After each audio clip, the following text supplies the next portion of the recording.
السلام علیکم ورحمۃ اللہ وبرکاتہ۔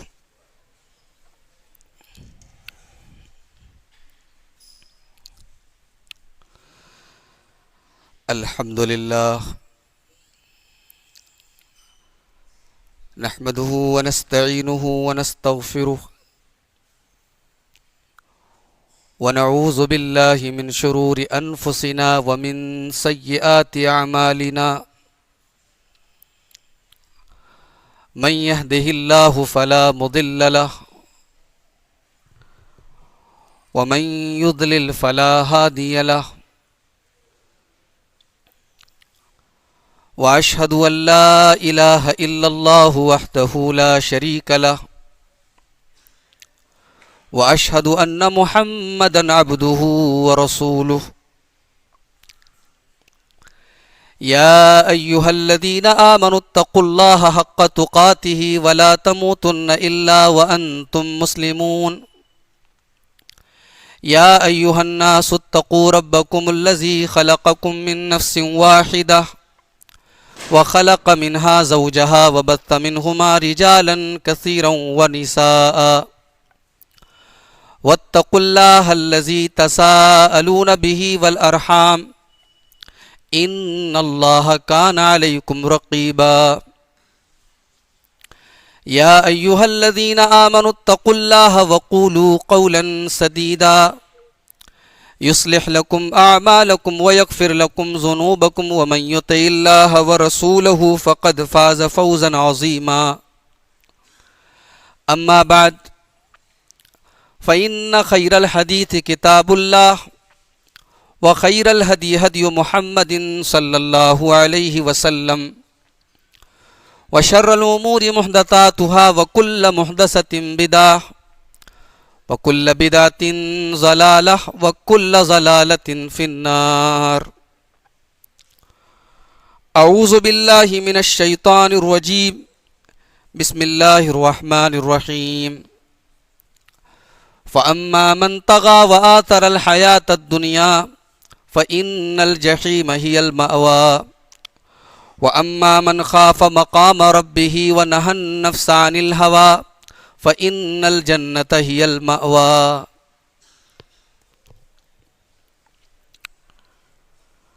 معزز علماء کرام،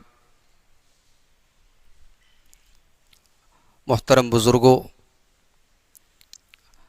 نوجوان ساتھیوں، پیارے بچوں، نئی بستی بجرڈیہا کی اس جامع مسجد میں آج کا یہ پروگرام علاقائی جمعیت کے ماہانہ پروگرام کے سلسلے کی ایک کڑی ہے۔ اللہ تعالیٰ اس پروگرام میں ہم سب کے جمع ہونے کو قبول فرمائے۔ جو باتیں کتاب و سنت کی روشنی میں بیان کی جائیں، کہنے والے کو، سننے والوں کو، سب کو اللہ تعالیٰ عمل کی توفیق عطا فرمائے، آمین۔ محترم حضرات، انسان آدم کی اولاد ہے۔ انسان کی فطرت میں خطا اور غلطی کا صدور رکھا گیا ہے۔ جو انسان ہے اس سے کبھی خطا نہ ہو، کبھی غلطی نہ ہو، یہ ممکن نہیں ہے۔ انسان معصوم نہیں ہے۔ اللہ کے پیارے نبی صلی اللہ علیہ وسلم فرماتے ہیں، کل بنی آدم خطاؤون، تمام کے تمام آدم کے بیٹے خطا کار ہیں۔ وَخَيْرُ الْخَطَّائِينَ التَّوَّابُونَ، اور بہترین خطا کار وہ ہیں جو توبہ کر لیں۔ اس سے یہ پتہ چلا کہ کسی انسان سے گناہ ہو گیا، غلطی ہو گئی، غلط کام ہو گیا، تو انسان جتنا جلدی ممکن ہو توبہ کر لے، اس لیے کہ غلطی انسان ہی سے ہوتی ہے۔ غلطی ہونا اتنا خطرناک نہیں ہے، گناہ کا ہونا اتنا خطرناک نہیں ہے، گناہ پر ڈٹے رہنا، گناہ پر جمے رہنا، گناہ کے لیے دلیل دینا، گناہ کو صحیح ثابت کرنا، یہ غلط ہے۔ آپ دیکھیے حضرت آدم علیہ الصلوۃ والسلام اور ابلیس کا جو واقعہ قرآن کریم میں اللہ نے بار بار کئی مقامات پر بیان کیا ہے، اس واقعے کو ہم غور سے پڑھیں، اس میں بڑی عبرت ہے۔ اس میں ہمارے سامنے دو سیمپل ہیں، دو نمونے ہیں، ایک آدم علیہ السلام کا نمونہ ہے، ایک ابلیس کا طریقہ ہے۔ ابلیس نے غلطی کی، اللہ نے حکم دیا کہ تم آدم کے آگے سجدہ کرو، تمام فرشتوں کو حکم دیا، ابلیس بھی اس حکم میں شامل تھا۔ ابلیس اگرچہ فرشتہ نہیں تھا، جنات میں سے تھا، لیکن فرشتوں کے ساتھ رہتا تھا، اس لیے اس حکم میں وہ بھی شامل تھا۔ ابلیس نے سجدہ نہیں کیا، گناہ کیا۔ اب ہونا کیا چاہیے تھا کہ اپنے اس گناہ پر شرمندہ ہوتا، ندامت اس کو ہوتی۔ ابلیس نے الٹے کیا کیا؟ اپنے گناہ کی دلیل دی۔ اللہ نے پوچھا تو نے آدم کو سجدہ کیوں نہیں کیا؟ کہنے لگا خلقتہ من نار خلقتنی من نار وخلقتہ من طین، اے اللہ میں آگ سے پیدا کیا گیا، آدم مٹی سے بنائے گئے، آگ سے پیدا کی جانے والی چیز مٹی کی مخلوق کے آگے سجدہ کیوں کرے؟ ابلیس کی یہ حرکت اس کو لے ڈوبی، ہمیشہ کے لیے اللہ کی بارگاہ میں دھتکار دیا گیا۔ آج بھی شیطان کا ہم نام لیتے ہیں تو اعوذ باللہ من الشیطان الرجیم کہتے ہیں، مردود ہے، وہ دھتکارا گیا ہے اللہ کی بارگاہ سے۔ تو گناہ کے بعد ابلیس کا رویہ یہ تھا۔ اب ہمارے باپ حضرت آدم علیہ السلام سے جو غلطی ہوئی، اور اس غلطی کے لیے بھی شیطان نے ان کو اکسایا، شیطان نے قسم کھائی، شیطان خیرخواہ بن کے گیا اور کہنے لگا اے آدم پتہ ہے تمہیں یہ درخت کھانے سے اللہ نے کیوں منع کیا ہے؟ تم اس کو کھا لو گے تو فرشتے بن جاؤ گے، ہمیشہ جنت میں رہو گے۔ دلیلیں دی، پٹی پڑھائی، اور قرآن کہتا ہے دلہما بغرور، شیشے میں اتار لیا۔ ہمارے باپ آدم کو، ہماری ماں ہوا کو شیشے میں اتار لیا، اور ان دونوں نے اس درخت کو کھا لیا۔ اور جیسے ہی کھا لیا، قرآن کہتا ہے بدت لہما سوآتہما، سب سے پہلا جو اس گناہ کا اثر ہوا، آدم اور حوا کے بدن سے کپڑے اتر گئے۔ ایک سبق یہ ملا کہ گناہ سے اللہ کے ہاں جو سزا ملے گی وہ تو ملے گی، دنیا میں بھی گناہ کا ڈرا بیک ہوتا ہے، گناہ کا برا اثر دنیا میں بھی ہوتا ہے، انسان کی صحت پر، انسان کے جسم پر، انسان کی اولاد پر، انسان کے مال پر گناہ کہیں نہ کہیں اپنا اثر دکھاتا ہے۔ اس واقعے کو بھی یہیں پر روک دیجئے، قرآن میں ایک اور واقعہ اللہ نے بیان کیا، قرآن کے دوسرے پارے کے آخر میں اللہ تعالیٰ نے جالوت نام کے ایک ظالم بادشاہ سے لڑنے کے لیے حضرت داؤد علیہ السلام کو اور طالوت کو ان کا بادشاہ بنایا اور لشکر دے کر بھیجا۔ قرآن کا دوسرا پارہ ہے، سورہ بقرہ کی آیت نمبر 249 ہے۔ اللہ فرماتا ہے فَلَمَّا فَصَلَ طَالُوتُ بِالْجُنُودِ قَالَ إِنَّ اللَّهَ مُبْتَلِيكُمْ بِنَهْرٍ، جب حضرت طالوت اپنے لشکر کو لے کر آگے بڑھے، سامنے ایک خطرناک دشمن ہے، جالوت کی فوج ہے جو بڑی طاقتور فوج ہے، خود جالوت بہت طاقتور تھا اور اس کا پورا بدن جو تھا وہ زرہ کے اندر تھا، پورا بدن اس کا پیک تھا، صرف اس کی دونوں آنکھیں نظر آ رہی تھی۔ تو حضرت طالوت نے اپنے لشکریوں اور اپنے فوجیوں کے مورل کو چیک کرنے کے لیے، ان کی ہمت کو چیک کرنے کے لیے اللہ تعالیٰ کی طرف سے ایک امتحان لیا۔ راستے میں ایک ندی آئی، حضرت طالوت نے اپنے قوم سے کہا، اپنے لشکر سے کہا کہ دیکھو یہ ندی جو ہے یہ اللہ کی طرف سے امتحان ہے، فمن شرب منه فليس مني ومن لم يطعمه فإنه مني إلا من اغترف غرفة.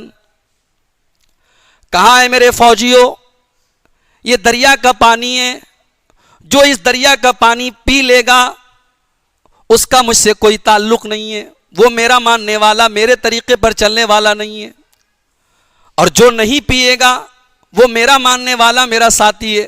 ہاں اگر بہت زیادہ پیاس لگی ہے تو 1 یا 2 چلو تم پانی پی سکتے ہو. قرآن گواہی دے رہا ہے فَشَرِبُوا مِنْهُ إِلَّا قَلِيلًا مِّنْهُمْ. جب لشکر آگے بڑھا اور وہ ندی آئی، زور کی پیاس لگی ہے، کئی دنوں سے پانی نہیں ملا ہے، فوجی اپنے اوپر کنٹرول نہیں کر پائے، زیادہ تر لوگوں نے ندی کا پانی پیٹ بھر کے پی لیا، جم کر کے پی لیا. الا قلیلا منہم، ہزاروں کی تعداد تھی، چند لوگ ایسے تھے جو اپنے اوپر کنٹرول کر سکے. بعض مفسرین نے لکھا ہے کہ ان کی تعداد بھی 313 تھی، جو غزوہ بدر میں مسلمانوں کی تعداد تھی. اب زیادہ تر فوجیوں نے ندی کا پانی پی لیا، گناہ کر دیا، اللہ کی نافرمانی کر دی. اب نتیجہ کیا نکلا؟ قرآن کہتا ہے فَلَمَّا جَاوَزَهُ هُوَ وَالَّذِينَ آمَنُوا مَعَهُ قَالُوا لَا طَاقَةَ لَنَا الْيَوْمَ بِجَالُوتَ وَجُنُودِهِ. جب یہ فوج آگے بڑھی، گناہ کر کے، نافرمانی کر کے، اللہ نے اس ندی کے، اس دریا کے پانی کو پینے سے منع کیا تو انہوں نے پانی پی لیا، زیادہ تر لوگوں نے پی لیا. جب یہ لشکر آگے بڑھا، ہمت ٹوٹ گئی. جالوت کو دیکھ کر اور جالوت کے لشکر کو دیکھ کر ان لوگوں نے صاف صاف کہہ دیا لا طاقت لنا اليوم بجالوت وجنودہ، آج ہمارے اندر جالوت سے اور اس کے فوجیوں سے لڑنے کی طاقت نہیں ہے. پتہ یہ چلا کہ گناہ کیا انہوں نے تو اللہ نے ان کی ہمت توڑ دی، کمزور ہو گئے، وہ بزدل ہو گئے. گناہوں کی کثرت، اللہ کے یہاں تو جو سزا ملے گی ملے گی، انسان کے دماغ، انسان کی مینٹلٹی، انسان کے جسم، انسان کے مال، انسان کی اولاد، انسان کی دنیا پر بھی اس کا اثر پڑتا ہے. آدم اور حوا دونوں ننگے ہو گئے، دونوں کی شرمگاہ کھل گئی. قرآن کہتا ہے فَطَفِقَا يَقْصِفَانِ مِنْ وَرَقِ الْجَنَّةِ، دونوں جنت کے پتوں سے اپنی شرمگاہ کو ڈھانکنے لگے. پتہ یہ چلا آدم کو یہ برداشت نہیں کہ میں ننگا رہوں، حوا کو یہ گوارا نہیں کہ میں ننگا رہوں. آج کیسی آدم کی اولاد ہے، کیسی حوا کی اولاد ہے جو ننگی گھوم رہی ہے، جس کو ننگا پن پسند ہے، جس کو ننگے لوگ پسند ہے، جس کو ننگی فلمیں پسند ہیں. یہ آدمیت کے خلاف ہے، یہ انسانیت کے خلاف ہے. یہ دنیا میں جو لوگ ننگے پن کو پھیلا رہے ہیں یہ آدم و حوا کی سنت کے خلاف ہے. ہمارے باپ آدم اور ہماری ماں حوا تو بڑے شرمیلے تھے، بڑے حیادار تھے. کپڑے اتر گئے، دونوں درخت کے، جنت کے درختوں کے پتوں سے اپنی شرمگاہ کو ڈھانکنے لگے. اب دونوں کو احساس ہو گیا کہ شیطان نے تو بہت برا کیا، شیطان نے ہمارے ساتھ بہت غلط کام کیا، ہم سے غلط کام کروا دیا. احساس ہوا. گناہ کے بعد احساس اگر ہے تو ایمان زندہ ہے. احساس ہونا چاہیے. گناہ کے بعد بے چینی ہونی چاہیے، گناہ کے بعد دل میں کھٹک ہونی چاہیے. اللہ کے نبی صلی اللہ علیہ وسلم کے پاس ایک صحابی آئے، حضرت نواس بن سمعان. کہنے لگے اللہ کے نبی، گناہ کس کو کہتے ہیں، نیکی کس کو کہتے ہیں؟ صحابہ کرام کے سوالات عمل والے ہوتے تھے اور ہمارے سوالات کیسے ہوتے ہیں؟ جانکاری والے، فالتو قسم کے سوالات. کون سے نبی ہیں جن کی بہن، کون سی ایسی عورت ہے جن کا بھائی بھی نبی ہے، جن کا بیٹا بھی نبی ہے، جن کا شوہر بھی نبی؟ اب اس ٹائپ کے سوالات کا کیا مطلب ہے؟ فالتو قسم کے سوالات. آج اس طریقے کے سوالات لوگ علماء سے پوچھتے ہیں. سوال وہ کرو جس کا تعلق عمل سے ہو، جس کا تعلق دنیا اور آخرت سے ہو. صحابہ اکرام کے سوالات پر بھی غور کرنا چاہیے، کیسے سوال کرتے تھے. کتنا پیارا سوال کر، اے اللہ کے نبی، گناہ کس کو کہتے ہیں، نیکی کس کو کہتے ہیں؟ ہم سے اگر کوئی پوچھے نیکی کس کو کہتے ہیں، ہم کہیں گے بھائی نماز کی پابندی کرے، رمضان کا روزہ رکھے، اللہ نے پیسہ دیا ہے زکوٰۃ دے، حج کر لے، عمرہ کر لے، یہی سب تو ہے نیکی. ہم سے اگر کوئی پوچھے نیکی کس کو کہتے ہیں، ہم یہی سب، اسی کو نیکی بولیں گے. ٹھیک ہے، نماز یقیناً نیکی ہے، روزہ یقیناً نیکی ہے، زکوٰۃ بہت بڑی نیکی ہے، حج اور عمرہ بہت بڑا عمل ہے، مگر یہاں اللہ کے نبی صلی اللہ علیہ وسلم نے کسی اور چیز کو نیکی فرمایا. آپ نے فرمایا البر حسن الخلق، اپنے اخلاق کو اچھا بنا لو، سب سے نیک بن جاؤ گے. اخلاق اچھا نہیں ہے، بڑے نمازی ہیں، بڑے تہجد گزار ہیں، معاملات ٹھیک نہیں ہے، زبان ٹھیک نہیں ہے، یہ نیکی نہیں ہے. اللہ کے نبی فرما رہے نیکی یہ ہے کہ آپ کا اخلاق اچھا ہو. اور گناہ کیا ہے؟ اللہ اکبر. نبی اکرم صلی اللہ علیہ وسلم کی زبان سے گناہ کی تعریف سنیے، گناہ کی ڈیفینیشن سنیے. گناہ کس کو کہتے ہیں؟ فرمایا والاسم ما حاک فی صدرک وکرہت ان یطلع علیہ الناس. گناہ وہ عمل ہے کہ جب تم اس کام کو کرو، اس عمل کو کرو تو تمہارے دل کے اندر کھٹک پیدا ہو جائے. جس کام کو کرنے کے ٹائم تمہارے دل میں بے چینی محسوس ہو، اور جس کام کو کرنے کے بعد تمہیں ڈر لگے کہ کہیں لوگوں کو پتہ نہ چل جائے، سمجھ جاؤ کہ وہ گناہ ہے. اس میں گناہ کی دو خاص بات بتائی گئی کہ گناہ کیا ہے؟ جو دل میں کھٹکے. آج تو انسان اتنا گر گیا ہے کہ گناہ کر کے کھٹکتا بھی نہیں اس کے دل میں. گناہ کرتا اعلان اعلان کرتا ہے. اللہ کے رسول فرما رہے گناہ وہ ہے کہ کرنے کے بعد تم ڈرو کہ کہیں پتہ نہ چل جائے، یا تو کھلم کھلا کرتا ہے گناہ. انسان جب اس لیول پر پہنچ جائے کہ گناہ کا اعلان کرے، گناہ کر کے چرچا کرے، تو یہ آخری لیول ہے. اس کی معافی نہیں اللہ کے. اللہ کے پیارے نبی فرماتے اس کی معافی نہیں. کل امتی معافی، میری امت میں سب کی معافی ہے، الا المجاہرین، گناہ کر کے اعلان کرنے والے کی، کھلم کھلا گناہ کرنے والے. رات کو گناہ کیا ہے، صبح چرچا کر رہا ہے، دوستوں سے بتا رہا ہے، ایسے آدمی کی معافی نہیں. تو گناہ کے بعد شرمندگی ہونی چاہیے، بے چینی ہونی چاہیے میرے بھائی. وہ بے چینی آج ہمیں نہیں ہوتی ہے. ہم گناہ کر کے بھی مست ہیں، گناہ کر کے بھی دوستوں کو بتا رہے ہیں. تو حضرت آدم اور حوا نے ایک ان سے غلطی ہوئی لیکن انہیں احساس ہوا. اب جب احساس ہوا تو وہ احساس زبان سے توبہ کی شکل میں نکلا. اور آدم اور حوا نے جو توبہ کی ہے، اللہ کہتا فَتَلَقَّى آدَمُ مِن رَبِّهِ کلمات، یہ توبہ بھی ہم نے سکھائی ہے آدم اور حوا کو. انسان اگر توبہ کرے یہ اس کا کمال نہیں ہے، توبہ کی توفیق دینے والا بھی اللہ ہے. اللہ سب کو توبہ کی توفیق نہیں دیتا ہے. گناہ کرنے کے بعد اگر کوئی توبہ کر لے بہت کامیاب ہے وہ آدمی. توبہ کی توفیق اللہ سب کو نہیں دیتا. اللہ نے آدم اور حوا کو توبہ سکھائی. اب کیا توبہ کرتے ہیں؟ ربنا ظلمنا انفسنا وان لم تغفر لنا وترحمنا لنکونن من الخاسرین. اے ہمارے پروردگار، اے ہمارے رب، ہم نے اپنی جانوں کے اوپر ظلم کیا ہے، غلط کام کر لیا ہے، نافرمانی کر لی ہے. تو نے منع کیا تھا، ہم نے وہ کام کر لیا ہے. اے اللہ وَإِن لَمْ تَغْفِرْ لَنَا، اگر تو نے ہمیں نہیں بخشا، وَتَرْحَمْنَا، تو نے ہم پر رحم نہیں کیا، لَنَكُونَنَّ مِنَ الْخَاسِرِينَ، تو اے اللہ ہم سے زیادہ خسارہ اور نقصان اٹھانے والا کوئی نہ ہوگا. ایسے اللہ کو منایا جاتا ہے. اللہ جب روٹھ جائے، اللہ جب ناراض ہو جائے تو ایسے منایا جاتا ہے کہ اے اللہ تو نہیں معاف کرے گا تو کہاں جائیں گے. آدم اور حوا کی یہ دعا ہمیں اور آپ کو یہ سبق دیتی ہے. ہم آدم ہی کی اولاد ہیں، ہم حوا ہی کی اولاد ہیں. ہمیں اور آپ کو آدم اور حوا کی یہ توبہ سبق دیتی ہے کہ گناہ کر کے، غلطی کر کے ابلیس والی صفت اپنے اندر مت پیدا کرو، آدم والی صفت اپنے اندر پیدا کرو. حضرت انس رضی اللہ عنہ کہتے ہیں، بخاری کی روایت ہے، کہتے ہیں انکم لتعملون اعمالا ہی ادق فی اعینکم من الشعر. کہتے ہیں کہ تم لوگ بہت سارے ایسے کام کرتے ہو جسے بال سے بھی زیادہ باریک سمجھتے ہو، بہت معمولی سمجھتے ہو، ہلکا سمجھتے ہو. وَإِن كُنَّا لَنَعُدُّهَا فِي عَهْدِ رَسُولِ اللَّهِ صلی اللہ علیہ وسلم من الموبقات، جبکہ ہم اللہ کے رسول کے زمانے میں اسے ہلاک کر دینے والا گناہ سمجھتے تھے. یہ کس کی کون بات کر رہا ہے؟ حضرت انس بات کر رہے ہیں. کس دور کی؟ صحابہ کے دور کی، تابعین کے دور کی. اس دور کو گزرے اب 1400 سال ہو گئے. آج ہمارا کیا حال ہے؟ کتنے گناہ ایسے ہیں جن کو ہم گناہ سمجھتے ہی نہیں ہیں. ہلاک کر دینے والا تو چھوڑ دیجئے, گناہ کو ہم گناہ سمجھتے ہی نہیں ہیں. یہ حضرت انس اپنے دور کے لوگوں سے کہہ رہے ہیں کہ ارے تم لوگ بہت سارے گناہوں کو معمولی سمجھتے ہو, جبکہ رسول کے زمانے میں ہم ہلاک کر دینے والا گناہ سمجھتے تھے.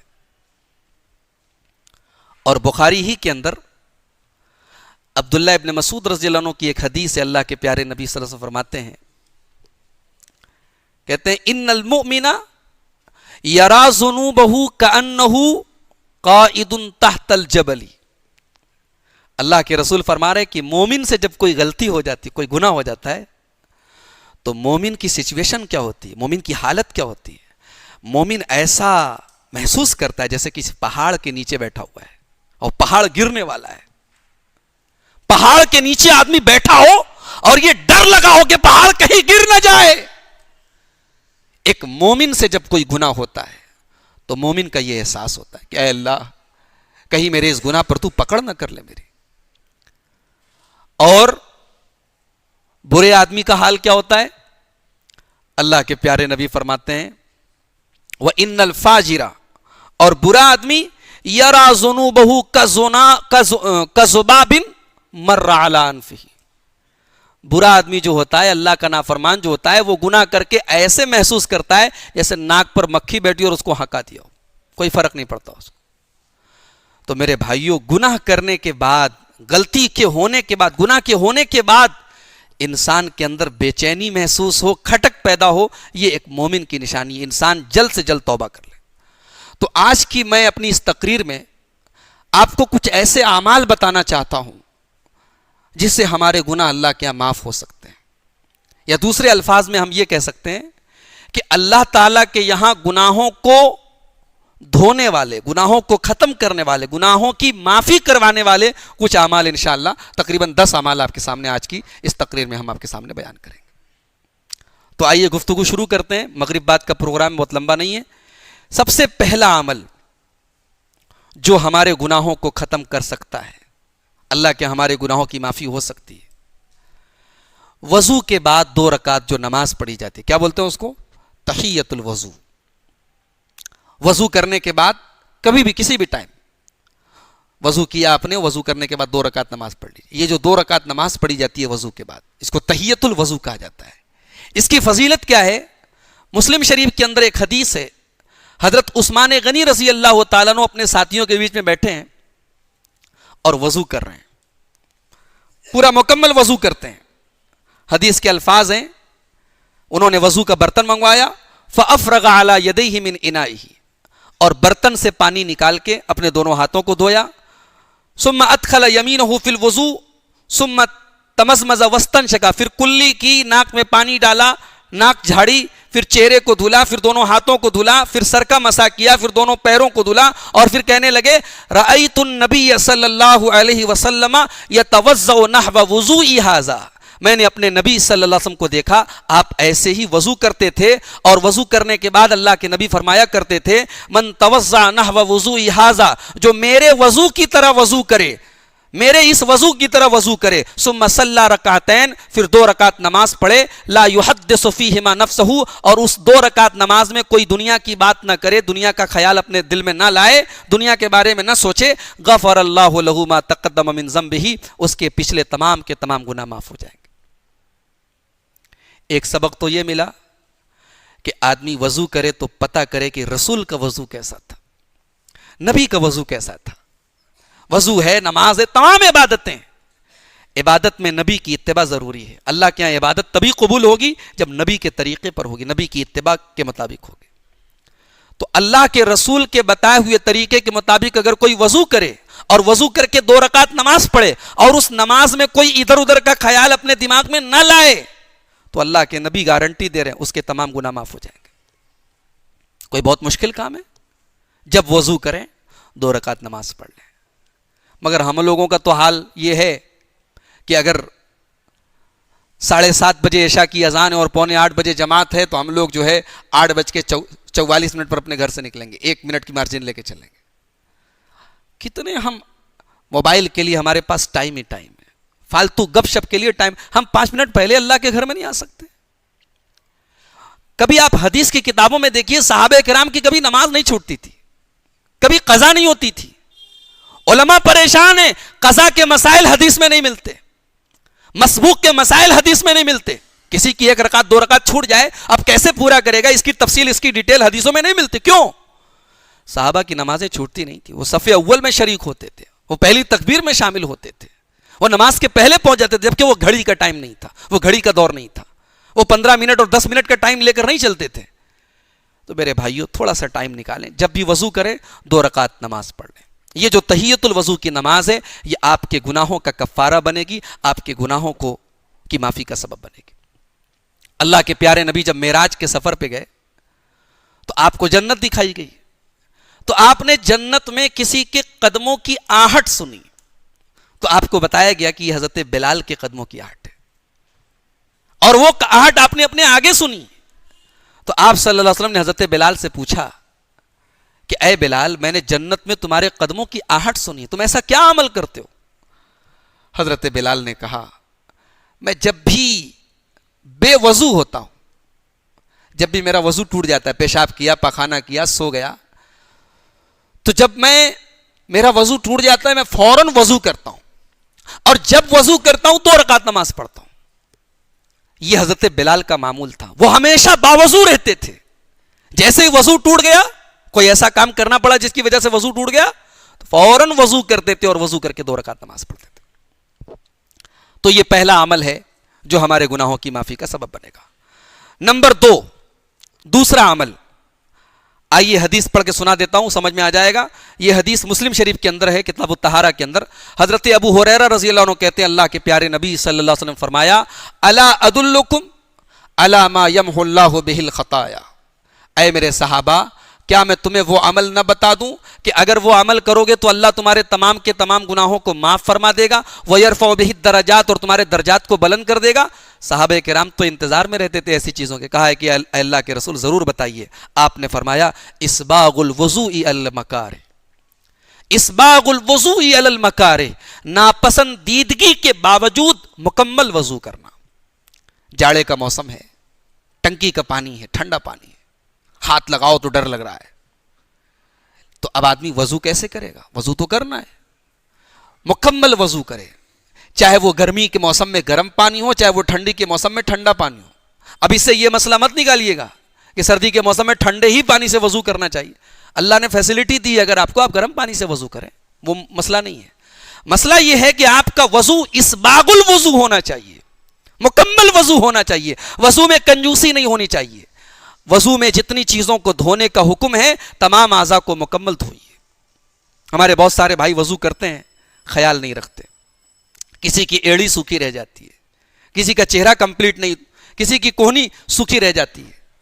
اللہ کے ہاں ایسا وضو صحیح نہیں مانا جائے گا. کمپلیٹ وضو کی, اسباغ الوضوء علی المکارہ, اللہ کے نبی فرماتے ہیں ناپسندیدگی کے باوجود کمپلیٹ وضو کرنا, مکمل وضو کرنا. اور دوسری چیز, وَكَثْرَةُ الْخُطَىٰ إِلَى الْمَسَاجِدِ, مسجد کی طرف زیادہ چل کے جانا. آپ کا گھر مسجد سے دور ہے تو اس کو اپنے حق میں رحمت سمجھیے, یہ کوئی مصیبت نہیں ہے, پریشانی نہیں. آپ کو چل کے جانا پڑ رہا ہے, یہ اللہ کی رحمت ہے, وہ ایک ایک قدم پر آپ کے گناہوں کی بخشش ہو رہی ہے. وَكَثْرَةُ الْخُطَىٰ إِلَى الْمَسَاجِدِ, مسجد کی طرف زیادہ سے زیادہ قدم چل کے جانا. وَانْتِظَارُ الصَّلَاةِ بَعْدَ الصَّلَاةِ, اور ایک نماز کے بعد دوسری نماز کا انتظار کرنا. ایک نماز کے بعد دوسری نماز کا انتظار کا 2 مطلب ہو سکتا ہے.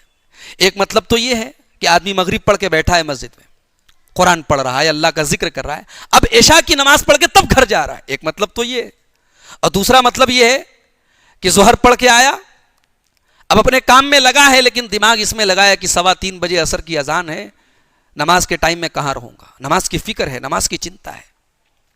نماز ایک ایسی عبادت ہے میرے بھائیوں, کہیں معاف نہیں ہے. سفر میں, حضر میں, بیماری میں, صحت میں, کہیں معاف نہیں ہے. یہ وہ اکلوتی عبادت ہے جو ہم ہر حال میں آپ کو ادا کرنی ہے, جیسے بھی آپ ادا کر سکتے ہو کیجیے. حتیٰ کہ شیخ ابن باز رحمۃ اللہ علیہ سے پوچھا گیا کہ ایک آدمی دشمن کی قید میں ہے, کھمبے سے باندھ دیا گیا ہے, نہ وضو کر سکتا ہے, نہ تیمم کر سکتا ہے, نہ رکوع کر سکتا ہے, نہ سجدہ کر سکتا ہے, نہ رفع یدین کر سکتا ہے, نہ ہاتھ باندھ سکتا ہے, کیسے نماز پڑھے گا؟ کہا کہ آنکھوں کے اشارے سے پڑھے گا. اسی حالت میں, اس لیے کہ اللہ نے فرمایا فتقل کے دن مسجد میں آنا ہمیں گوارا نہیں. اللہ ہم سب کو توفیق دے کہ ہم جمعہ کی اس فضیلت کا ثواب حاصل کریں. ایک اور حدیث دیکھیے, اللہ کے پیارے نبی فرماتے ہیں ان لوگوں کے بارے میں جو جمعہ میں پیچھے رہتے ہیں, یہ جمعہ نہیں پڑھتے. ایسے بھی بد نصیب ہے جو جمعہ بھی نہیں پڑھتے. نماز تو پانچوں ٹائم کی فرض ہے, لیکن کم سے کم جمعہ میں بہت سارے بھائی آتے ہیں, کچھ ایسے بھی ہو تو جمعہ بھی نہیں پڑھتے. اللہ کے پیارے نبی فرماتے ہیں, مسلم شریف کی روایت ہے, ان لوگوں کے بارے میں جو جمعہ کی نماز میں نہیں آتے, آپ نے فرمایا لقد حممت ان آمر رجلا یصلی بالناس, میرا ایک مرتبہ یہ ارادہ ہوا کہ میں کسی کو حکم دوں وہ لوگوں کو نماز پڑھائے, ثم احرق علی رجال یتخلفون عن الجمعۃ بیوتہم, اور میں ان لوگوں کے گھروں میں آگ لگا دوں جو جمعہ کے دن اپنے گھر میں بیٹھے رہتے. تو جمعہ کے دن ٹائم سے تھوڑا پہلے آ جائیں, آ کر کے کچھ نمازیں پڑھ لیں. سورہ کہف گھر میں نہیں پڑھ پاتے, آپ مسجد میں تھوڑا پہلے آ جائیں, 15-20 منٹ لگتا ہے, سورہ کہف کی تلاوت کر لیں اور سکون کے ساتھ امام کا خطبہ سن لیں. یہ کوئی مشکل کام نہیں ہے, یہ ہمارے روٹین میں شامل ہے. اس عمل سے بھی انشاءاللہ ہمارے گناہ معاف ہو جائیں گے. نمبر 5, گناہوں کی معافی کا 5واں ذریعہ. یہ تو جمعہ کی نماز ہو گئی. 5 ٹائم کی جو نمازیں ہیں, 5 وقتہ نمازیں جو ہم سب کے اوپر فرض ہیں, 5 ٹائم کی نمازیں بھی گناہوں کا کفارہ بنتی ہیں, گناہوں کو مٹاتی ہیں.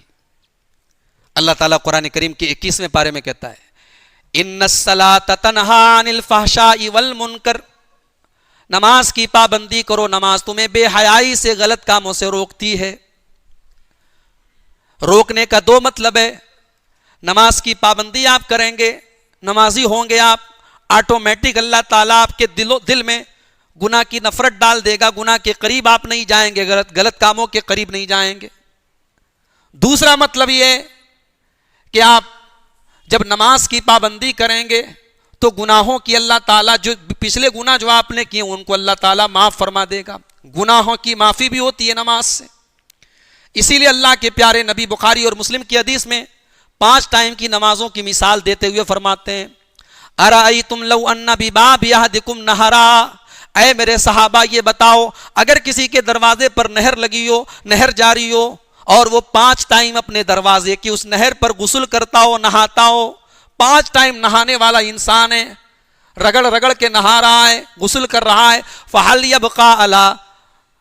يَبْقَى مِن دَرَنِهِ شَيْئًا, تو کیا اس کے بدن پر میل کچیل باقی رہے گا, کیا اس کے جسم کے اوپر میل کچیل باقی رہے گا؟ صحابہ نے کہا کہ اے اللہ کے نبی, جب 5 ٹائم کوئی آدمی غسل کرے گا تو پھر اس کے بدن پر کوئی میل باقی نہیں رہے گا. آپ نے فرمایا فَذَلِكَ مَثَلُ الصَّلَوَاتِ الْخَمْسِ, 5 ٹائم کی نمازوں کی بھی یہی مثال ہے. اور نماز جو ہوتی ہے نا, یہ انسان اس کو معمولی نہ سمجھے. نماز صرف ایک روٹین کی عبادت نہیں, ایک فارمیلٹی نہیں ہے, کہ ایک خدا نہیں جس کو ہم پٹک کے چلے آئے, ایک فارمیلٹی نہیں ہے, کھانا پوری نہیں ہے. نماز کا اثر انسان کی روزی روٹی پر بھی پڑتا ہے, نماز کا اثر انسان کے اخلاق پر بھی پڑتا ہے, نماز کا اثر انسان کی صورت پر بھی پڑتا ہے.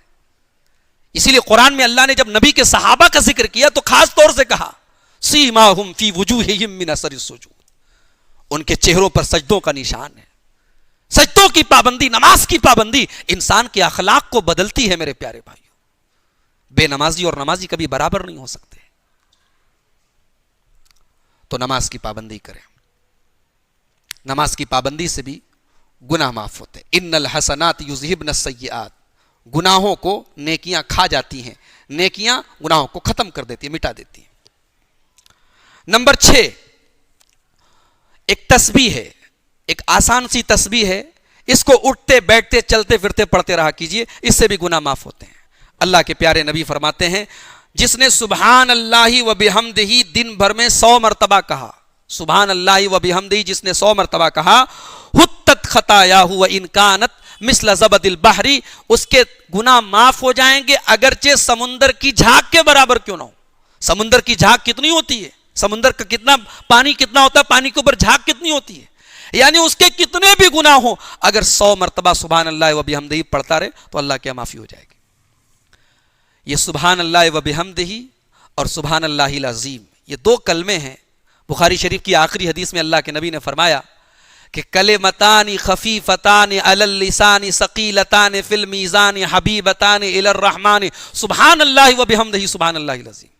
دو کلمے ہیں جو زبان پر بڑے ہلکے ہیں، اللہ کے ترازو پر بہت بھاری ہیں، اللہ کو بہت پسند ہیں. کون سے ہیں دو کلمے؟ سبحان اللہ و بحمدہ سبحان اللہ العظیم. کتنا ٹائم لگا اس کو پڑھنے میں؟ 10 سیکنڈ بھی نہیں لگا. سبحان اللہ و بحمدہ سبحان اللہ العظیم. اس کو پڑھتے رہیے، اس کو پڑھتے رہیے، اللہ تعالیٰ بہت سارے گناہوں کی مغفرت فرما دے گا. نمبر 7، اب میں آپ کو ایک ایسی تسبیح پڑھنے جا رہا ہوں جس کا فائدہ سن کر کے آپ چونک جائیں گے. شاید آپ آج تک آپ نے یہ حدیث نہ سنی ہو، یا سنی ہو تو آپ نے توجہ نہ دی ہو. یہ سنیے، یہ حدیث آپ کو بخاری شریف کی حدیث میں پڑھنے جا رہا ہوں. اللہ کے پیارے نبی فرماتے ہیں کہ جس نے یہ تسبیح پڑھی، لا الہ الا اللہ وحدہ لا شریک لہ لہ الملک و لہ الحمد وہو علی کل شیء قدیر. ہم سب کو یاد ہے الحمدللہ، یہ تسبیح یاد ہے. لا الہ الا اللہ وحدہ لا شریک لہ لہ الملک و لہ الحمد وہو علی کل شیء قدیر. یہ تسبیح جس نے پڑھی، اللہ کے پیارے نبی فرماتے اگر دن میں 100 مرتبہ کسی نے یہ تسبیح پڑھی ہے، کانت لہ عدل 10 رقاب، 10 غلاموں کو آزاد کرنے کا ثواب. شریعت کی نظر میں غلام کو آزاد کرنا بہت بڑی. آج تو غلامی ختم ہو گئی، لیکن جس زمانے میں غلامی تھی، غلام کو آزاد کرنا بہت بڑی نیکی تھی. 10 غلاموں کو آزاد کرنے کا ثواب، وَكُتِبَتْ لَهُ 100 حسنہ، 100 نیکیوں کا ثواب، وَمُحِيَتْ عَنْهُ 100 سیئہ، 10 گناہوں کی معافی، وَكَانَتْ لَهُ حِرْزًا مِنَ الشَّيْطَانِ يَوْمَ ذَلِكَ، اور دن بھر شیطان سے حفاظت، حتیٰ یمسیہ، شام تک دن بھر شیطان سے اللہ تعالیٰ کی طرف سے حفاظت کی جائے گی. وَلَمْ يَأْتِ أَحَدٌ بِأَفْضَلَ مِمَّا جَاءَ بِهِ، اور جو آدمی 100 مرتبہ یہ تسبیح پڑھ لے، اللہ کے نبی فرماتے ہیں اس سے زیادہ افضل کوئی عمل نہیں ہے. یہ چھوٹی چھوٹی تسبیح ہیں، ان کو یاد کر لیجئے، ان کو پڑھتے رہیے. آج ہم لوگ شکایت کرتے ہیں، ہاں فلاں کی لڑکی کے اوپر کچھ ہے، اس کے اوپر جنات ہے، جادو ہے، فلاں ہے، ڈکا ہے. اللہ کی قسم، اگر ہم صرف صبح اور شام کے جو اذکار ہیں جو اللہ کے نبی پڑھا کرتے تھے صلی اللہ علیہ وسلم، ان کی پابندی کر لیں. رات کو سونے کے ٹائم آیت الکرسی پڑھ کے سوئیں. معوذات، قل هو اللہ احد، قل اعوذ برب الفلق، قل اعوذ برب الناس، یہ پڑھ کے سو جائیں. سورہ بقرہ کی آخری 2 آیتیں پڑھ کے سو جائیں. ان تمام چیزوں کو پڑھ کے اپنے اوپر دم کر کے سو جائیں. ہر قسم کے جادو سے، ہر قسم کے شیطان کے شر سے اللہ تعالی ہماری حفاظت کرے. انسان ان سب چیزوں کا اہتمام نہیں کرتا ہے، پھر جب مصیبتیں آتی ہیں تو غلط راستوں کی طرف نکل جاتا ہے. یہ طریقے ہیں میرے بھائیو، شیطان سے حفاظت بھی ہو رہی ہے اور اللہ تعالیٰ کے گناہوں کی بخشش بھی ہو رہی ہے. نمبر 8، گناہوں کی معافی کا 8واں ذریعہ، نیک لوگوں کی مجلس میں بیٹھیے، جہاں قرآن کی بات ہو رہی ہو، جہاں حدیث کی بات ہو رہی ہو. آپ کے علاقے میں پروگرام ہو رہا ہے، آپ کی مسجد میں پروگرام ہو رہا ہے، قرآن و حدیث کی باتیں ہو رہی ہیں، آپ آدھا گھنٹے کا ٹائم نکالیے. آپ دوستوں کے ساتھ بدکہی میں، بکواس میں، گپ شپ میں گھنٹوں گزار دیتے ہیں. ٹی وی پر 3 گھنٹے بیٹھ کر فلمیں دیکھتے ہیں، موبائل پر لگے رہتے ہیں. دینی مجالس کی قدر کیجیے، دینی مجلسوں میں شرکت کیجیے. اللہ کے پیارے نبی کی ایک بڑی پیاری حدیث آپ کو سنانے جا رہا ہوں. بخاری اور مسلم کے اندر یہ حدیث موجود ہے. اللہ کے نبی فرماتے ہیں اِنَّ لِلَّهِ مَلَائِکَةً طَوَّافِينَ، اللہ کے کچھ فرشتے ایسے ہوتے ہیں جو دنیا کا چکر لگاتے رہتے، گھومتے رہتے ہیں.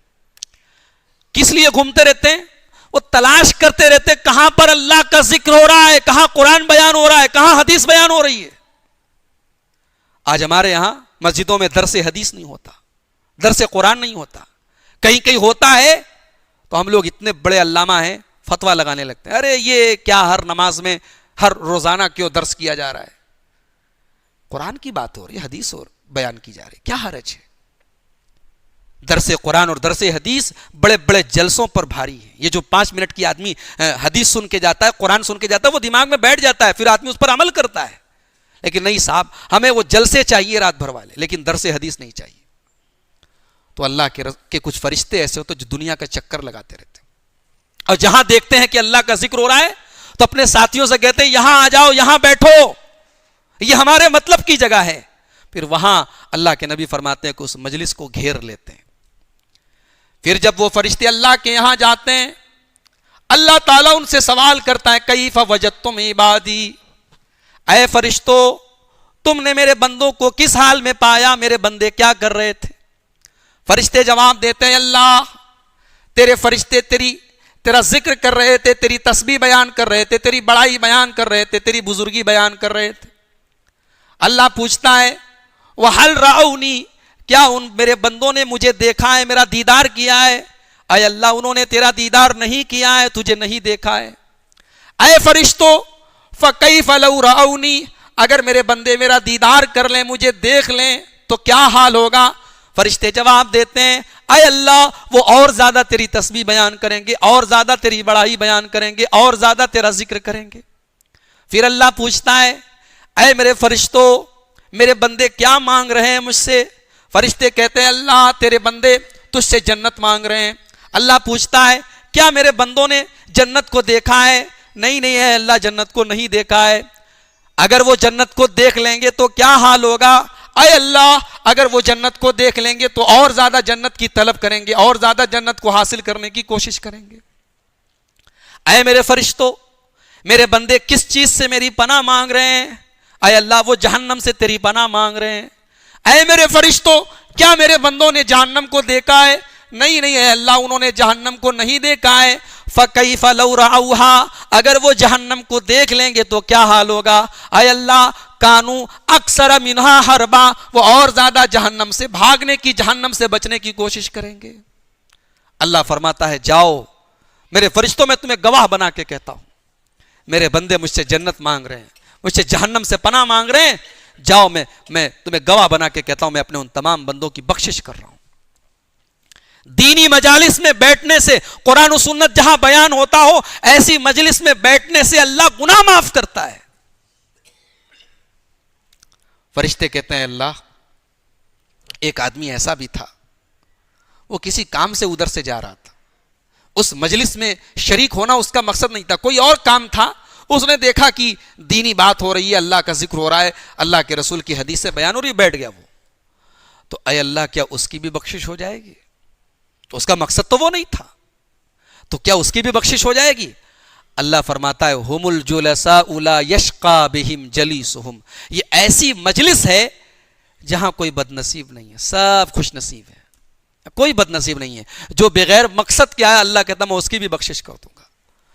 تو علم دین کی مجلسوں میں، دینی مجالس میں شرکت کیجئے میرے بھائیوں۔ آج اللہ نے موبائل آپ کو دیا ہے، فیسلٹی دی ہے، آج علماء جو مستند علماء ہیں ان کے دروس آپ گھر بیٹھے، آپ گاڑی چلا رہے ہیں، فور ویلر پہ کہیں جا رہے ہیں، کار پہ کہیں جا رہے ہیں، گھر میں پاور لوم چلا رہے ہیں یا کوئی بھی کام کر رہے ہیں، جب آپ خالی ہیں آپ اس چیز کا فائدہ اٹھا سکتے ہیں۔ اللہ تعالیٰ ان چیزوں کی اللہ تبارک و تعالیٰ بڑی قدردانی کرتا ہے اور اللہ مغفرت کر دیتا ہے۔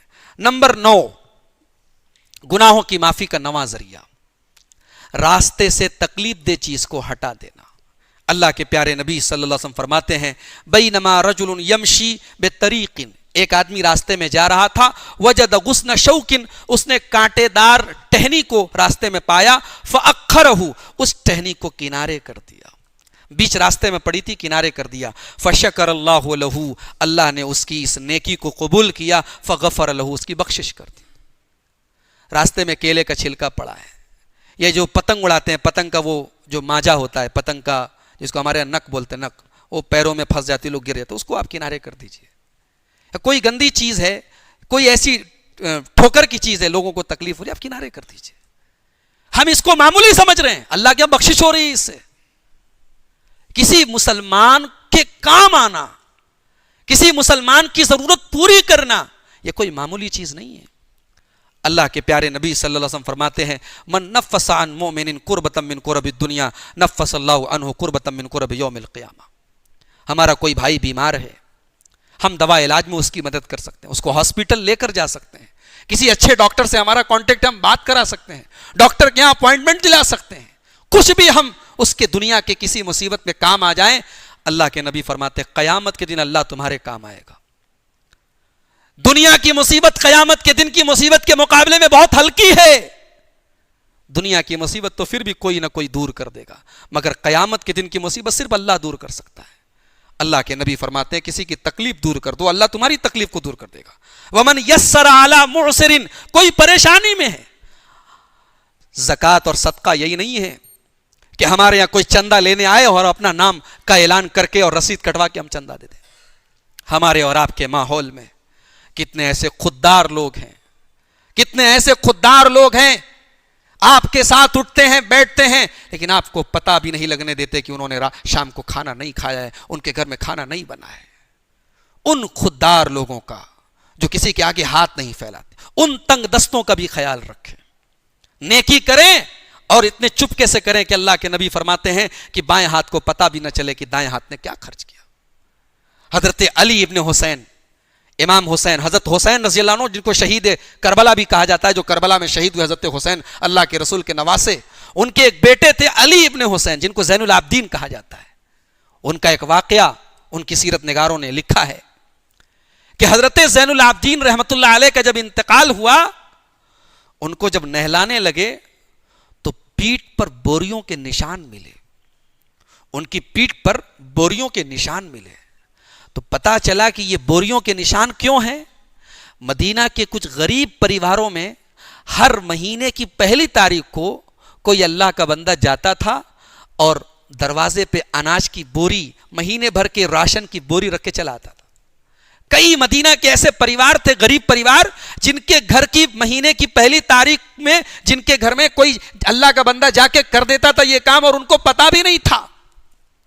جب حضرت زین العابدین کا انتقال ہوا اور ان کو جب نہلانے لگے تو ان کی پیٹھ کے ان نشانوں نے چغلی کھا دی اور ان نشانوں نے بتا دیا کہ یہ کام کرنے والا یہ رسول اکرم کے اہل بیت کا ایک فرد ہے، یہ اللہ کے رسول کے نواسے کا بیٹا ہے۔ ایسے بھی اللہ کے بندے ہوتے ہیں۔ غریب کی مٹھی میں غریب کی مدد کر دی، غریب کے کام آ گئے، غریب کو پتہ بھی نہیں لگنے دیا، سماج کو پتہ بھی نہیں لگنے دیا۔ ومن یسر علی محسن، کسی مصیبت اور تکلیف میں کوئی آدمی ہے اس کے کام آ جاؤ، اللہ کے نبی فرماتے ہیں یسر اللہ علیہ فی الدنیا والآخرہ، اللہ آپ کے کام آئے گا، اللہ آپ کے اوپر آسانی کرے گا۔ ومن ستر مسلما، اور جو کسی مسلمان پر پردہ ڈال دے۔ آج پردہ کہاں کوئی ڈالتا ہے؟ آج تو حالات یہ ہیں کہ اگر کسی کا کوئی عیب پتہ چل جائے تو ہم چرچا کرتے ہیں، ذلیل کرنے کا، رسوا کرنے کا موقع تلاش کرتے ہیں۔ ومن ستر مسلما، پردہ ڈال دو۔ اگر اس گناہ کا تعلق سماج سے نہیں ہے، اگر گناہ ایسا ہے کہ آپ نے سماج کو نہیں بتایا تو پورا سماج متاثر ہوگا تب الگ بات ہے، لیکن گناہ اس کا پرسنل ہے تو پردہ ڈال دو، اس کو ذلیل مت کرو، رسوا مت کرو، اس کی اصلاح کر سکتے ہو تو کرو، اس کو سمجھا سکتے ہو تو سمجھاؤ، پردہ ڈال دو۔ اللہ کے نبی فرماتے ہیں کسی مسلمان پر جس نے پردہ ڈال دیا، ستر اللہ علیہ یوم القیامہ، اللہ قیامت کے دن آپ کے اوپر پردہ ڈال دے گا۔ قیامت کے دن تو ہم سب اللہ کی بارگاہ میں بے نقاب ہوں گے، ہمارے وہ گناہ، ہمارے وہ کرتوت جو دنیا سے چھپے ہیں اللہ کے سب سامنے آ جائیں گے، وہاں ہمیں پردے کی ضرورت ہوگی، اللہ ہمارے گناہوں پر پردہ ڈال دے گا۔ واللہ فی عون العبد ما کان العبد فی عون اخیہ، اور اللہ اپنے بندے کی مدد میں رہتا ہے جب تک بندہ کسی دوسرے بندے کی مدد میں لگا رہتا ہے۔ آخری چیز بیان کر کے بات ختم کرتا ہوں، نمبر 10، تکلیف پر صبر کرنا۔ مصیبت پر صبر کرنے سے بھی اللہ کے یہاں گناہوں کی معافی ہوتی ہے۔ حضرت عبداللہ ابن مسعود رضی اللہ عنہ کہتے ہیں اللہ کے رسول بیمار تھے، میں آپ سے ملنے کے لیے گیا، میں نے اللہ کے رسول کا ہاتھ پکڑا، بہت تیز بخار تھا اللہ کے رسول صلی اللہ علیہ وسلم کو، تو میں نے کہا کہ اللہ کے نبی انک لتوک وعکا شدید، آپ کو تو بہت تیز بخار ہے۔ تو آپ نے فرمایا اجل انی اوعکو کما یوعکو رجلان منکم، اے عبداللہ مجھے 2 لوگوں کے برابر بخار ہوتا ہے، مجھے اللہ تعالیٰ کی طرف سے بخار کی جو تکلیف ہوتی ہے تم میں سے جتنا ایک آدمی کو ہوتی ہے اس کی ڈبل ہوتی ہے۔ اس کے بعد میں نے کہا، عبداللہ ابن مسعود کہتے ہیں کہ میں نے کہا کہ اللہ کے نبی آپ کو ثواب بھی تو ڈبل ملے گا، ان لک اجرین، آپ کو اللہ کے ثواب بھی تو ڈبل ملے گا۔ آپ نے فرمایا ہاں۔ اس کے بعد اللہ کے نبی نے فرمایا ما من مسلم یصیبہ اذی من مرض فما سواہ، کسی مسلمان پر جب بھی کوئی مصیبت آتی ہے، کوئی تکلیف آتی ہے، الا حط اللہ بہ سیئاتہ، اللہ تعالیٰ اس تکلیف کی وجہ سے اس کے گناہوں کو مٹا دیتا ہے، کما تحط الشجرۃ ورقہا، جیسے درخت سے پتے جھڑ جاتے ہیں، پیڑ سے پتے جیسے جھڑ جاتے ہیں پت جھڑ کے موسم میں، ایسے ہی انسان کے بدن سے، انسان کے اندر سے گناہ جھڑ جاتے ہیں جب اللہ کی طرف سے کوئی مصیبت اور تکلیف آتی ہے اور اس پر صبر کرتا ہے۔ اللہ کے رسول کے پاس ایک عورت آتی ہے،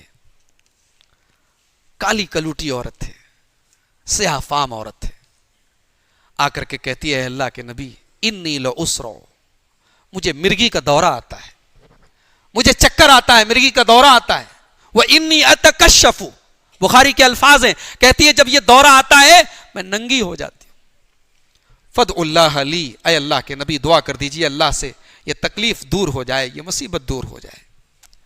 اللہ کے نبی فرماتے ہیں اگر تم یہ چاہتی ہو کہ میں دعا کر دوں اور تمہاری یہ تکلیف دور ہو جائے تو میں دعا کرنے کے لیے تیار ہوں، ان شئتی صبرتی، لیکن اگر تم اس مصیبت پر صبر کرو گی، اس بیماری پر تم صبر سے کام لوگی، فلقی الجنہ، تمہیں وعدہ کرتا ہوں اللہ کے یہاں تمہیں جنت ملے گی، وَإِن شِئْتِ دَعَوْتُ لَكِ، اور اگر تم کہو گی تو میں تمہارے لیے دعا کرنے کے لیے تیار ہوں۔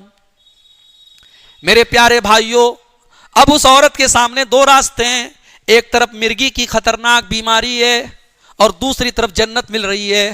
وہ عورت غور کرنے کے بعد اس نتیجے پر پہنچتی ہے کہ بیماری برداشت کر لینے پر اگر جنت مل رہی ہے تو سودا مہنگا نہیں ہے۔ وہ کہتی ہے اللہ کے نبی میں برداشت کر لوں گی، میں اس تکلیف کو گوارا کر لوں گی، لیکن ایک چھوٹی سی گزارش ہے آپ سے، جب یہ بیماری آتی ہے مجھے، جب یہ دورہ آتا ہے، جب مرگی مجھے آتی ہے، اے اللہ کے نبی میرے کپڑے اتر جاتے ہیں، میرا سطر کھل جاتا ہے، آپ اللہ سے یہ دعا کر دیجئے کہ میرا سطر نہ کھلے، میں دنیا کے سامنے بے حیا اور بے پردہ نہ ہو جاؤں، میں بیماری برداشت کرنے کو تیار ہوں لیکن بے حیائی برداشت کرنے کو تیار نہیں ہوں۔ یہ غور کرنے کی بات ہے کہ بیماری گوارا ہے لیکن ننگا ہونا گوارا نہیں، سطر کا کھلنا گوارا نہیں۔ اللہ کے پیارے نبی نے دعا کی، عورت وہاں سے چلی گئی۔ صحابہ کہا کرتے تھے کسی کو جنتی عورت دیکھنا ہے تو اس عورت کو دیکھ لو۔ تو مصیبتیں آئیں تو شکوہ نہ کیجیے، چاہے مصیبت چھوٹی ہو چاہے بڑی ہو، اللہ کا شکر ادا کیجیے، صبر سے کام لیجئے۔ ہمارے یہاں کسی کا انتقال ہو جاتا ہے، خاص طور سے عورتوں کو دیکھتے ہیں کہ ان کی زبان سے بڑی خطرناک قسم کی باتیں نکلتی ہیں۔ کسی عورت کا بچہ مر جائے کسی بیماری میں تو بعض عورتوں کی زبان سے یہاں تک سنا گیا کہ ارے اللہ کو کسی اور کا لڑکا نہیں ملا تھا۔ یہ بڑی غلط بات ہے، یہ اللہ کو ناراض کرنے والی بات ہے، یہ اللہ کی تقدیر پر اطمینان نہ ہونے کا نتیجہ ہے۔ اللہ کے نبی راستے میں جا رہے تھے، ایک عورت قبر کے پاس کھڑی ہو کے رو رہی تھی، اس کے بچے کی قبر تھی، وہ رو رہی تھی۔ اللہ کے نبی نے فرمایا اتق اللہ واصبر، اللہ سے ڈر اور صبر سے کام لے، اتنا رو مت، اتنا چلا مت، ٹھیک ہے تیرے بیٹے کا انتقال ہو گیا لیکن اللہ سے ڈر، صبر سے کام لے۔ تو عورت کہتی ہے الیک عنی، ہٹیے آپ یہاں سے، فإنک لم تصب بمصیبتی، آپ کو کیا پتا، آپ کے اوپر تھوڑی یہ مصیبت آئی ہے، میرے اوپر آئی ہے، میرا دل جانتا ہے۔ اللہ کے رسول سمجھ گئے کہ عورت بہت جذباتی ہے، آپ وہاں سے چلے گئے۔ بعد میں صحابہ نے اس عورت سے کہا کہ ارے تو اتنی بدتمیزی سے کس سے بات کر رہی تھی؟ اللہ کے رسول سے بات کر رہی تھی۔ تو وہ بیچاری عورت جو ہے وہ اللہ کے رسول صلی اللہ علیہ وسلم کے گھر آتی ہے، اور حدیث کے الفاظ ہے، بخاری کی روایت ہے، فلم تجد عند بابہ بوابین، وہ یہ سوچ کر آئی کہ رسول کا گھر ہے، دو چار باڈی گارڈ ہوں گے، دو چار دروازے پر چوکیدار ہوں گے، وہاں نبی کے دروازے پر کوئی چوکیدار نہیں۔ نبی کی زندگی بڑی سادگی والی زندگی، کوئی چوکیدار نہیں، کوئی دروازے پر دربان نہیں۔ دروازہ کھٹکھٹایا، اللہ کے نبی صلی اللہ علیہ وسلم نے دروازہ کھولا، کہنے لگی اللہ کے نبی معاف کیجئے، میں نے آپ کو پہچانا نہیں، میں پہچان نہیں پائی، کچھ بدتمیزی کر دی آپ کے ساتھ، کچھ گستاخی کر دی۔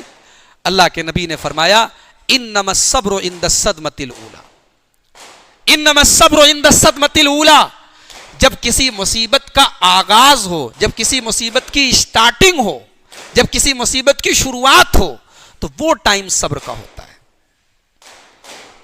تو مصیبتوں میں صبر سے کام لیں۔ یہ چند اعمال تھے جن کی اگر ہم پابندی کریں، جن پر ہم عمل کریں تو اللہ تعالیٰ کے یہاں ہمارے گناہوں کی انشاءاللہ بخشش ہوگی۔ ہم اللہ سے دعا کرتے ہیں اللہ تعالیٰ ہمیں ان اعمال کو انجام دینے کی توفیق عطا فرمائے۔ رب العالمین ہمیں، جو ہم میں سے لوگ بے نمازی ہیں ان کو نمازی بنا دے، جو نمازی ہیں اللہ ان کی نمازوں میں اخلاص پیدا فرمائے۔ اللہ تعالیٰ ہمیں اتباع سنت کی توفیق عطا فرمائے. ہم میں سے جو لوگ بیمار ہیں اللہ ان کو شفاء کامل عاجل عطا فرمائے. اللہ تعالیٰ ہمیں ایمان پر زندہ رکھے, ایمان پر ہمارا خاتمہ نصیب فرمائے. اللہ تعالیٰ ہمیں ہماری ہر جسمانی اور ذہنی تکلیف کو دور فرمائے. اللہ آج کی اس مجلس کو قبول فرمائے, ہمارے جمع ہونے کو قبول فرمائے. اقول قولی ھذا واستغفر اللہ لی ولکم ولسائر المسلمین. والسلام علیکم ورحمۃ اللہ وبرکاتہ.